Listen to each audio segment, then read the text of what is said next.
Hey guys, యూకేలో పంచాయతీకి స్వాగతం. అందరికీ మెరీ క్రిస్మస్. ఈరోజు క్రిస్మస్ ఈవినింగ్ షాప్ ఓపెన్ చేయాలా వద్దా అని మార్నింగ్ నుంచి డిస్కషన్ చేసుకుంటున్నాము. యూకేలో క్రిస్మస్ ఈవినింగ్కి ఆల్మోస్ట్ అన్ని షాప్స్ క్లోజ్ ఉంటాయి, కానీ అదర్ కంట్రీ క్యూజన్ రెస్టారెంట్స్ మాత్రమే ఓపెన్ ఉంటాయి. మాల్స్ అండ్ బిజినెస్ ఎర్లీగానే క్లోజ్ అయిపోతాయి. అందరూ వాళ్ళ ఇంట్లో కుక్ చేసుకుంటారు, ఫ్యామిలీ టైం ఎంజాయ్ చేస్తారు. మేము కూడా షాప్ ఈరోజు ఓపెన్ చేయాలా వద్దా అని డిస్కషన్లో ఉండగా పక్కింటి పాప అయితే వచ్చింది. ఈరోజు వెళ్ళొద్దు, అందరం పార్టీ చేసుకుందామని చెప్పింది. సో ఇంక మేము ఆలోచించి షాప్ క్లోజ్ చేద్దాం అనుకున్నాము. ఎందుకంటే షాప్ ఓపెనింగ్ టైం కూడా 4 o'clock. సో అంత సూటబుల్ ఏం కాదు అని చెప్పి మేము డిసైడ్ అయ్యాము. ఇంకా పార్టీకి కావాల్సిన వస్తువులు తీసుకోవడానికి మాల్కి అయితే వచ్చేసాము. ఇంకా 1 hourలో మాల్ అయితే క్లోజ్ చేస్తారు.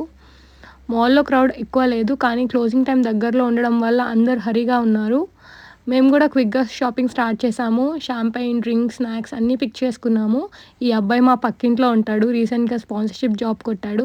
సో జాయినింగ్కి ముందే వాళ్ళ పేరెంట్స్ని మీట్ అవ్వడానికి ఇండియా ట్రిప్ కూడా వెళ్తున్నాడు.